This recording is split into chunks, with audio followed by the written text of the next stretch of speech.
आपको कोई सुखी कर सकता है तो आप हैं। बिल्कुल घनीभूत अर्थात ठोस बात है, इसे समझ लेना।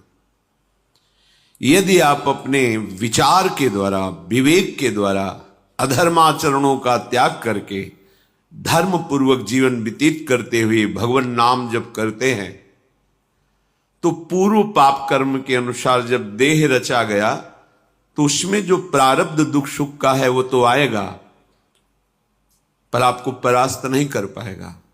और आगे आपके लिए महासुख है जो दुख और सुख दोनों से परे है। अखंड प्रसन्नता, अखंड आनंद, वो केवल आपके करने से होगा। उपदेश मिल सकते हैं, मार्ग बताया जा सकता है, आपको सहयोग मिल सकता है, पर चलना आपको होगा। यदि आप नहीं चले तो ये कहीं भ्रम हो कि मैं कहीं जाऊं और मेरी दुख निवृत्ति हो जाए, तो इस भ्रम को छोड़ देना आप। क्योंकि हम आप तो बहुत छोटे जीव हैं, अर्थात बहुत लघु तपस्या, लघु पुण्य वाले हैं। हम उन महापुरुषों की बात करते हैं जिन्होंने आजीवन ऐसा तप संचय किया, फिर भी उनके शरीर में भारी से भारी दुख देखे गए। ये दुख और सुख एक भ्रमात्मक इंद्रजाल है माया का, ना दुख है न सुख है। जैसे जो सपने सिर काटे कोई, बिन जागे दुख दूर न होई। ऐसे स्वप्न में तुम चक्रवर्ती सम्राट बन जाओ तो जगने पर तुम थोड़ी रहोगे, तुम जो हो वही होगे। हम भगवान के चिदानंद अंश हैं। ये भूल कर हम अपने को स्त्री पुरुष, अच्छा बुरा, धनी निर्धन, दुखी सुखी आदि आदि बहुत सा प्रपंच है, इसे हम अपने दिमाग में बैठा लिया है। जब तक आप ये प्रपंच नहीं छोड़ोगे तब तक आपको सुखी कोई कर ही नहीं सकता, क्योंकि दुखालयम नाशवान संसार का तो तुमने अस्तित्व रखा है। अगर ये किसी के दूर करने से होता तो स्वयं जगत गुरु परब्रह्म परमात्म तत्व भगवान श्री कृष्ण सामने हैं और अर्जुन को कह रहे हैं, मात्रा स्पर्शास्तु कौन्तेय शीतोष्ण सुख दुखदा आगमा पायनो अनित्यास्ता स्थितिक्षस्व भारत। हे भारत, हे अर्जुन, ये आने जाने वाले अनुकूलता प्रतिकूलता, गर्मी शीतलता, अर्थात काम क्रोध लोभ मोह मद मत्सर अपमान निंदा, ये सब ताप पहुंचाते हैं। अनुकूलता सम्मान यश कीर्ति धन वैभव, मानी हुई मान्यता, ये सब शीतलता पहुंचाते हैं। ये उष्णता और शीतलता, अनुकूलता और प्रतिकूलता आने जाने वाले हैं। भगवान ये नहीं कह रहे मैं मिटा दूंगा, कह रहे तास्तितिक्षस्व भारत। हे अर्जुन, ये तुम्हें सहना होगा। यदि तुम इसे सह गए तो तुम्हारे हृदय में ऐसी स्थिति प्रकट हो जाएगी कि फिर ये स्पर्श भी नहीं कर पाएंगे। सहने से तुम्हारी भक्ति बढ़ेगी, तुम्हारा चिंतन बढ़ेगा, तुम्हारा स्मरण बढ़ेगा, सत्य वस्तु के लिए, सत्य तत्व के लिए तुम सुखी हो जाओगे। बिल्कुल खुली बात। आडंबर नाटक पाखंड इसकी जरूरत नहीं है। प्राकृतिक भोगों में सुख बुद्धि, देहाभिमान, विद्यारूप महत्व कुल धन यौवन अभिमान, यही तुम्हारे दुख का मूल है और ये कोई दूसरा नहीं हटा सकता। ये तुम्हें अपने विवेक सत्संग से प्राप्त हुए विवेक के द्वारा, शास्त्र स्वाध्याय से प्राप्त हुए विवेक के द्वारा इसे तुम्हें त्यागना है। दुख तुम पकड़े हो तो छोड़ा कौन सकता है? छुड़ाना तो आपको ही पड़ेगा। अगर कोई वादा करता है कि मैं आपको दुख रहित कर दूंगा, मुझे आज तक समझ में नहीं आया। दुख रहित होने का जो उपाय है वो गुरुजन महापुरुष संत जन बताते हैं कि जब चारों ओर अंधेरा छा रहा हो, कोई अपना न दिखाई दे रहा हो, केवल दुख ही दुख, अशांति ही अशांति, उस समय आप देखिएगा कोई एक है जो आपको बहुत प्यार कर रहा है। वो हमारे प्रभु हैं। आप जिनकी तरफ पीठ किए हो और जहां दुख है उधर मुख किए हो, वापस घूमो, सन्मुख होइएगा। सन्मुख होए जीव मोए जब वहीं, जन्म कोटि अघनाशों तब वहीं। करोड़ों जन्मों के पाप नष्ट कर देते हैं भगवान। जहां प्रभु की तरफ हुए तो पता चला बहुत जन्मों से बिछुड़ा था, वो मेरे स्वामी मिल गए। भारी से भारी संकट की निवृत्ति के लिए एकमात्र उपाय भगवान श्री हरि का आश्रय, उनके नाम का जप। सत्य मान लीजिए, आडंबर से कुछ नहीं होना। चाहे जितने जंतुर बांध लो, चाहे जितना जो कुछ जादू टोना जो मन आवे सो कर लो, बारी मथे घृत होए बरु शिकताते बरु तेल, बिनु हरि भजन न भवतरी यह सिद्धांत अपेल। विनिश्चितम बदामि तेन अन्यथा वचांस में हरि भजन्ति नरा। अटल बात है, यदि भजन नहीं करोगे तो तुम्हें कोई सुखी नहीं कर सकता। तात्कालिक आपको ऐसा लग सकता है मेरा काम बन गया, नहीं, वो तत्कालिक है। हमारा काम बनना तो तब होगा जो हमारा आवागमन मिट जाए, सदा सदा के लिए मुझे ऐसी वस्तु प्राप्त हो जाए कि जहां चाह ही खत्म हो गई, जहां दुख ही खत्म हो गया। वो हमारा स्वरूप है, वो हमारे आराध्य देव हैं। प्रार्थना मान लीजिए, भटकाव से बचिए। ये कलिकाल मलायतन मन कर देख विचार, श्री रघुनाथ नाम बिन नाहिन आन आधार। महापुरुषों ने स्पष्ट कहा है। ये मलायतन मल का आगार है। मल माने कामना, नाना प्रकार की वासना, भ्रष्ट आचरण, छल कपट, दंभ पाखंड, बोलबाला, इसका एकमात्र श्री भगवान का नाम आधार है। जो चाहत है नित्य सुख अरु मन को विश्राम, तो हित ध्रुव हित सो भजत रो पल पल श्यामा श्याम श्यामा श्याम श्यामा श्याम। यदि सच्चिदानंद शाश्वत सुख चाहते हो, जहां से कभी हटना ना पड़े, केवल सुख ही सुख है, आनंद ही आनंद है, और मन का विश्राम चाहते हो कि भाग दौड़ मन की मिट जाए, तो बस प्रेम से बोलते रहो श्यामा श्याम श्यामा श्याम, राधे श्याम, राधा राधा राधा वल्लभ। ये बड़ी शोध करके महापुरुषों ने बात कही है। यदि आप भजन नहीं करते तो आप दिमाग में लिख लीजिए, चाहे अपनी नित्य डायरी में लिख लीजिए, जो आप दिनचर्या लिखते हैं। आपको कहीं भी कभी भी कोई भी सुखी नहीं कर सकता। गांठ बांध लीजिए, भटकने की जरूरत नहीं है। और यदि नाम जप करने लगे, धर्माचरण करने लगे, तो तुम आशीर्वाद देने वाले बन जाओगे। सातरति सातरति सा लोकांतारयति। ध्यान दीजिए, वो तर जाता है, वह तर जाता है, वो लोकों को तार देता है। जब पृथ्वी में भयंकर पापाचरण की वृद्धि हुई,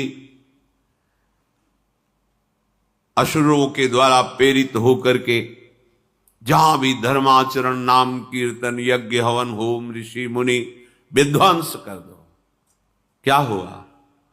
कोई दूसरा दिखाई दिया क्या? नहीं, किसी की सामर्थ्य नहीं थी। सब मिलकर के ब्रह्मा जी के पास गए, जो ईश्वर कोटि के महापुरुष, सबने ब्रह्मा जी से प्रार्थना की। ब्रह्मा जी ने कहा, हम भी जिनके सेवक हैं, वही प्रभु अब हमारे दुख का निवारण कर सकते हैं। सोचो, आप किसी और से दुख निवृत्त कराना चाहते हैं? जिसने सृष्टि बनाई है, भगवान ब्रह्मा जी भी कह रहे हैं, मैं जिनके सेवक हूं वही प्रभु हमारे और आप सबके दुखों का निवारण करते हैं। तो आपको समझ में नहीं आ रहा कि एकमात्र भगवान श्री हरि ही हमारे दुख का निवारण कर सकते हैं। हमें कहीं भागने दौड़ने की जरूरत नहीं है। साधु समागम इसलिए किया जाता है कि हृदय पवित्र हो जाए, पवित्र हृदय की पहचान बुद्धि में विवेक का प्रादुर्भाव हो जाए और विवेक से मोह का नाश करके हम निरंतर प्रभु के प्रेम में डूबे, भजन में डूबे। सबने एक साथ मिलकर के विचार किया कि महासुख सिंधु प्रभु से विनय करनी तो कहां जाया जाए, वैकुंठ चले, किसी ने कहा क्षीर सागर चले।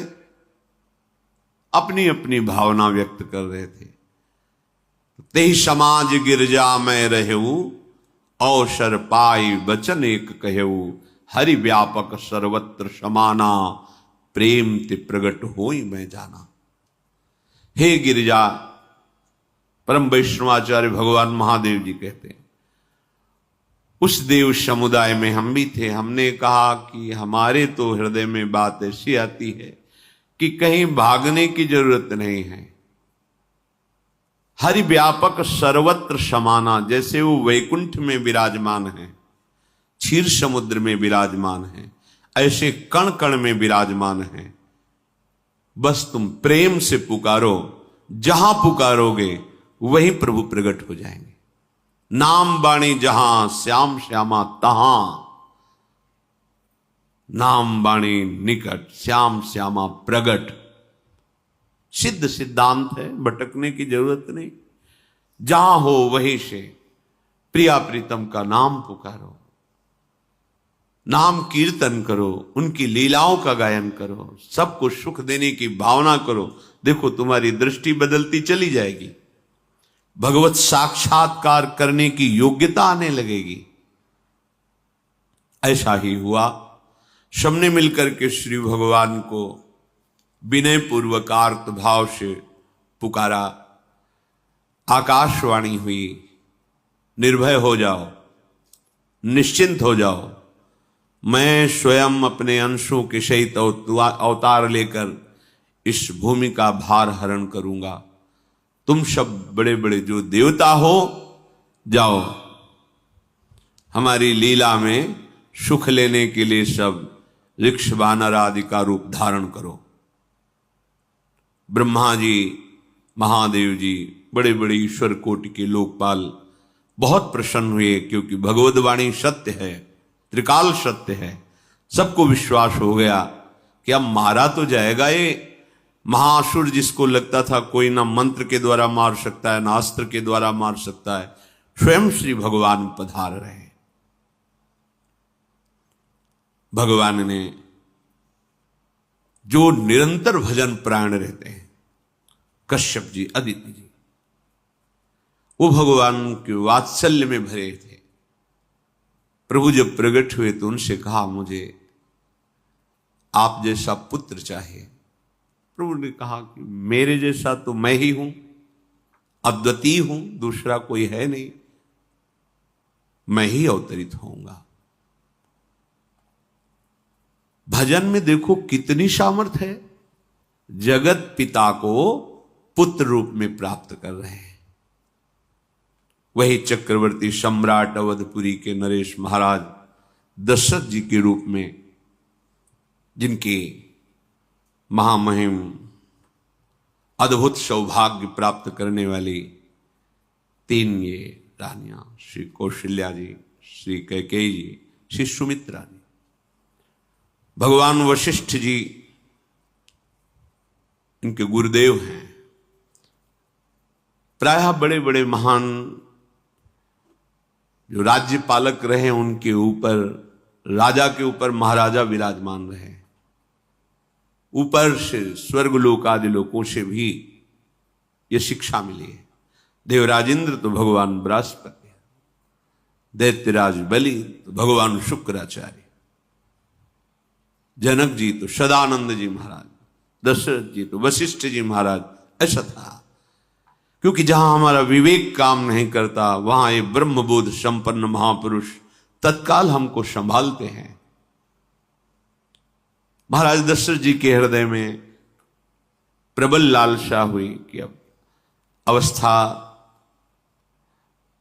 व्यतीत होती जा रही है, पर जो गृहस्थ धर्म का परम लाभ है वो तो हुआ ही नहीं। वशिष्ठ जी के चरणों में प्रणाम करके कहा, भगवान एक ही बात की असंतुष्टता है, हमारे कोई पुत्र नहीं है। वशिष्ठ जी ध्यानस्थ हुए, ध्यान में देखा और उनका, तुम्हारा जैसा सौभाग्य अन्य का किसी का नहीं हो सकता। तुम्हारे यहां स्वयं सच्चिदानंद भगवान श्री हरि अपने अंशों के साथ अवतरित हो रहे हैं।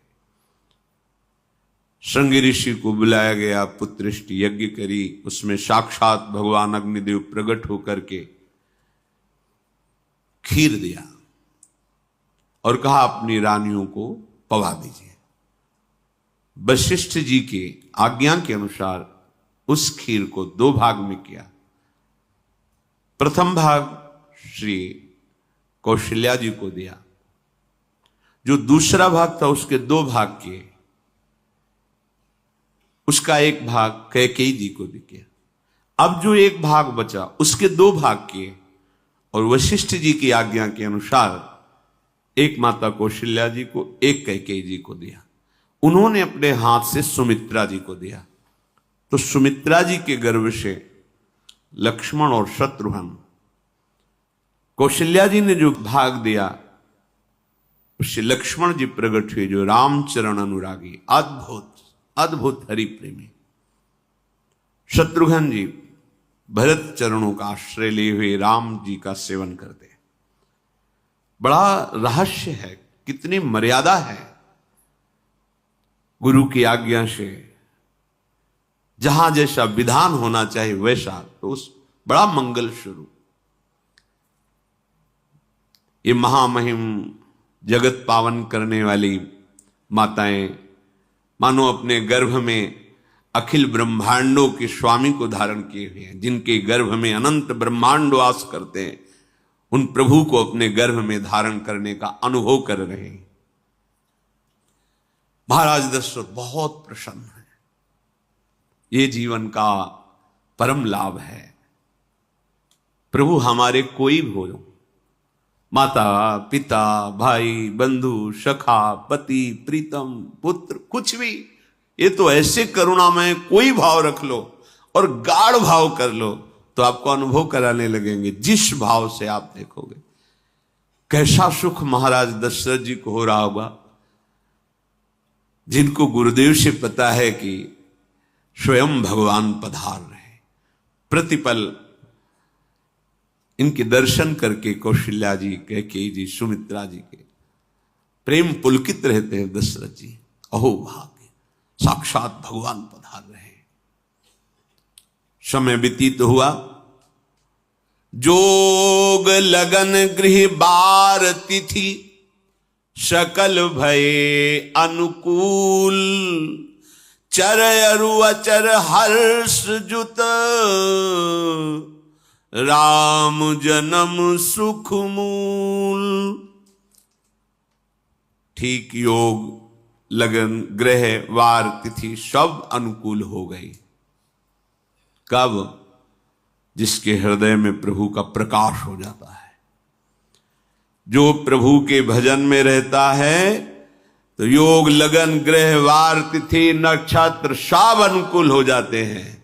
जो पे कृष्ण चरण मन अर्पित, तो करी हैं का नवग्रह रंग।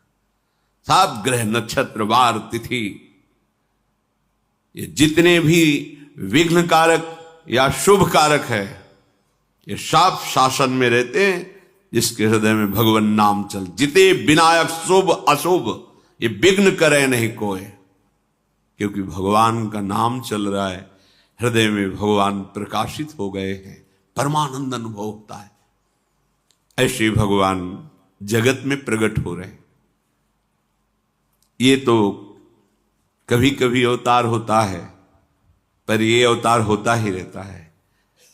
भगत के हृदय रूपी महल में अवतार होता रहता है। जो निरंतर भगवत चिंतन परायण, अपने अहम को भगवान के चरणों में समर्पित किया, तो भय प्रकट कृपाला, यही हृदय में प्रकाशित हो जाते हैं। हृदय में ही दिव्य वृंदावन प्रिया प्रीतम दिव्य लीला। चैत्र का महीना, नवमी तिथि, शुक्ल पक्ष, अभिजीत मुहूर्त, ठीक दोपहर का समय 12 बजे। सब लोगों को परमानंद प्रदान करने वाले प्रभु पधारे। शीतल मंद सुगंधित वायु बह रही है, देवताओं की दुंदुभियां बज रही, पुष्पों की वर्षा हो रही, बड़े बड़े ऋषि मुनि नृत्य कर उठे। जैसे साधना को फल मिलता है हृदय आनंद में, आज समस्त साधनाओं के फल स्वयं मंगल मूर्ति प्रभु पधार रहे। सब महात्माओं का, संतों का हृदय अलौकिक आनंद से भरा हुआ है। पृथ्वी जितनी दिव्यता है सब प्रकाशित कर दी। रस भरे फल, औषधियां, दिव्य मणियां, रत्न जो छुपाए हुए अपने गर्भ में थी, प्रभु आ रहे, सब प्रकाशित कर दी।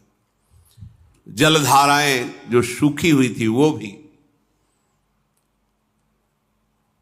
जब ब्रह्मा जी ने देखा कि जो भगवान ने आकाशवाणी में कहा था वो सब सत्य हो रहा है, आकाश में ब्रह्मा जी समस्त देवतागण विराजमान होकर के अंजलियों में दिव्य पुष्प लेकर के वर्षा कर रहे हैं, सुंदर सुंदर अलग अलग वाद्य बज रहे हैं, ऋषि मुनि देवता सब स्तुति कर रहे हैं, प्रणाम मुद्रा में सब खड़े हैं, क्योंकि समस्त लोकों का पालन करने वाले भगवान श्री हरि महाराज चक्रवर्ती सम्राट दशरथ जी के भवन में प्रकट हो रहे हैं।